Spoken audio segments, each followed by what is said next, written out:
हामीले छोएर फिल गरायौँ होइन। त्यो फेरि अदृश्य फिल गर्नु भनेको इमेजिनेसन, कल्पनामा त्यसलाई फिल गर्ने, कको आकृति यस्तो हुन्छ भनेर फिलिङ है। एउटा छोएर गराउन सकिन्छ भने एउटा कल्पनामा फिल गराउन सिकाउने फिलिङ, त्यो भयो होइन। बोल्न सिकाइयो क क क।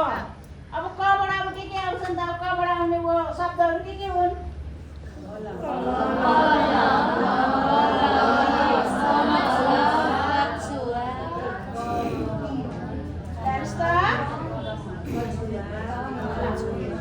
अब हजुरले भन्न सक्नुहुन्छ यो बिचमा भएको वर्ण के हो?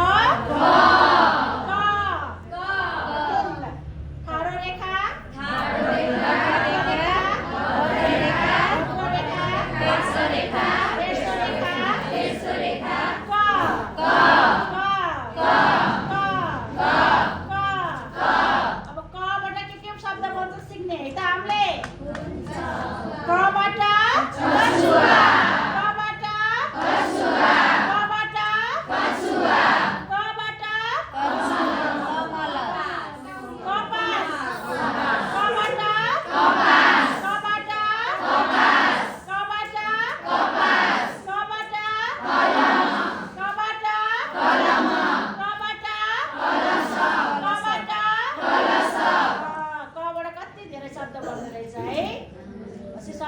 पढाउने हैन। हामीले सुनाइयो, फिल गराइयो हो कि हैन, अनि बोलाइयो पनि, उच्चारण गर्न पनि लगाइयो।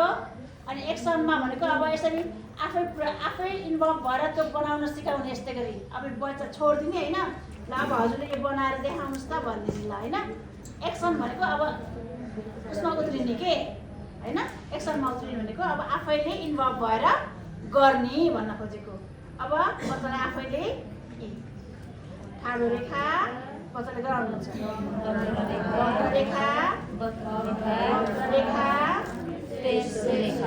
तेस्रो रेखा के बन्यो? क बन्यो। एक्सनमा पनि आउनुभयो। के प्रयोग गर्नुभयो? मेटेरियल्स। फेरि मेटेरियल्स प्रयोग गरेर अब के गराउनु पर्यो? रिडिङ गराउनु पर्यो। अब फेरि रिडिङको लागि पनि मेटेरियल्स तयार गर्नु पर्यो नि त। यो त अब पूर्व लेखन अभ्यासको मेटेरियल्स भयो होइन। अब रिडिङको पनि मेटेरियल्स हुन पर्यो। अब कबाट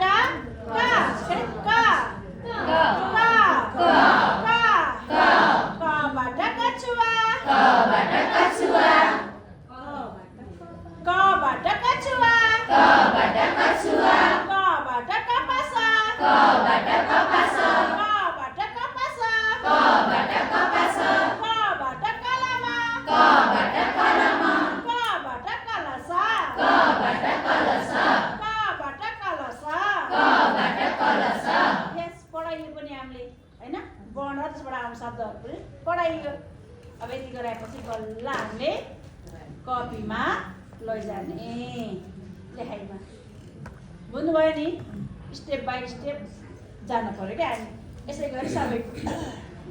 अनि अब के अरे इङ्ग्लिसको फोनिक साउन्ड भयो जस्तै यसको पनि ध्वनि छ है। फेरि नेपालीमा ध्वनि भन्छ साउन्डलाई होइन।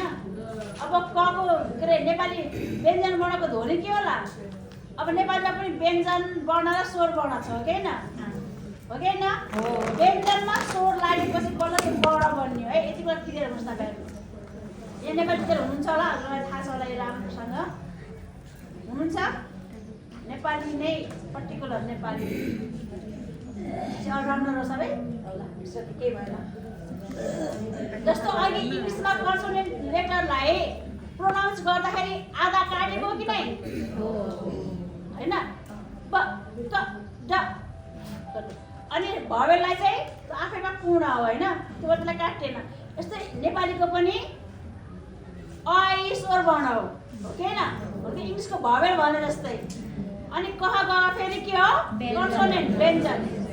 त व्यञ्जनमा स्वर लागेपछि बल्ल वर्ण बनियो। वर्ण भनेको पूर्ण रूप हो। यो क्लियर हुनुहोस् है।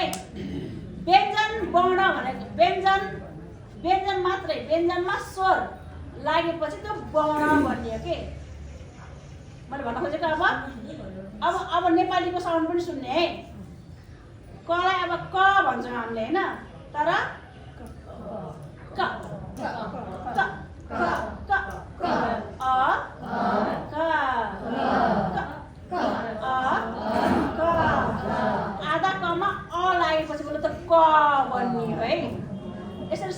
र यसको पनि ध्वनि भन्छ यसलाई इङ्ग्लिसको साउन्ड भने जस्तो यसको पनि ध्वनि क अ क ख अ ख ग अ ग घ अ घ अ न च अ च च अ च छ अ छ ज अ ज ज अ ज न्य न्य न्य न्य अघि हामीले नको के गर्थ्यौँ नि सेम यहाँको पनि त्यही हुन्छ न्य न्य न्य न्य च अ ट छ अ ठ ड अ ड ढ अ ढ अ ढ यसको पनि त एनको नै लाग्छ है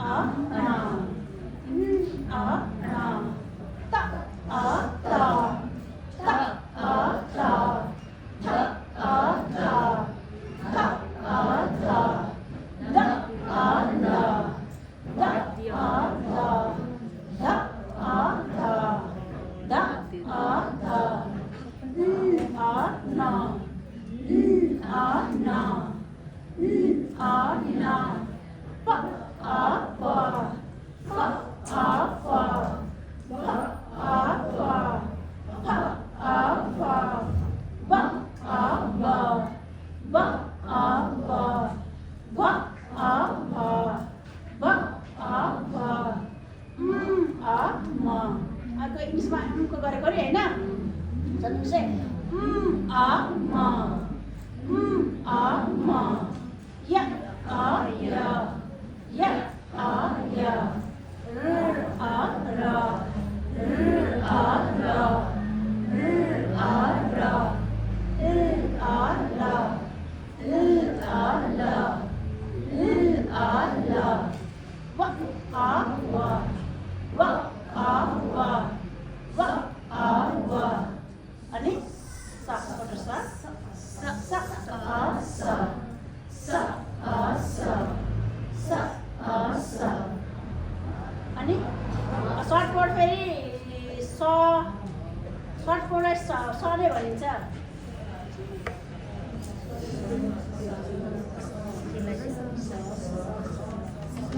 स ख स ह भनिन्छ के होइन हो यसमा म पनि कन्फ्युज छु है यसले अब स भन्ने कि ख भन्ने कुरा म कन्फ्युज छु होइन स ख स ह भनिन्छ नि त होइन किनकि त्यो फेरि कन्फ्युज हुन्छ त्यो संस्कृतमा प्रयोग हुन्छ है त्यो नेपालीमा भन्दा पनि संस्कृतमा प्रयोग हुने स हो त्यो त्यसमा चाहिँ हामी एकदम क्लियर नभयो अनि अर्को पातलो स फेरि स ह स फेरि स अ स ह अ ह अनि अब छेको अकार लाग्ने भनेको तपाईँको हसम्म मात्रै हो है यसमा त तपाईँ क्लियर हुनुहोस् अकार लाग्ने भनेको हसम्म मात्रै अनि टिन्दा खाने छ त्र ज्ञ एमा फेरि व्यञ्जन व्यञ्जन मिलेर बनेको वर्ण हो त्यो फेरि छमा के लाग्छ क र स मोटो स मिलेर छ भन्ने हो छ क्षेत्री छ हुन्छ नि त्यो क र स क र आधा क र स आधा क र मोटो स मिलेर छ भन्ने हो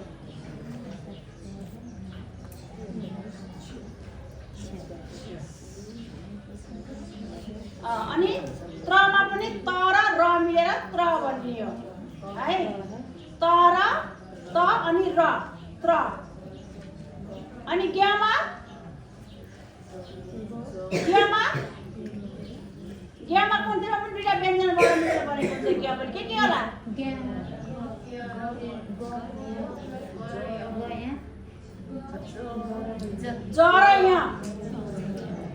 ज र यहाँ मिलेर ज्ञ बनेको हुन्छ खास वास्तवमा ज्ञ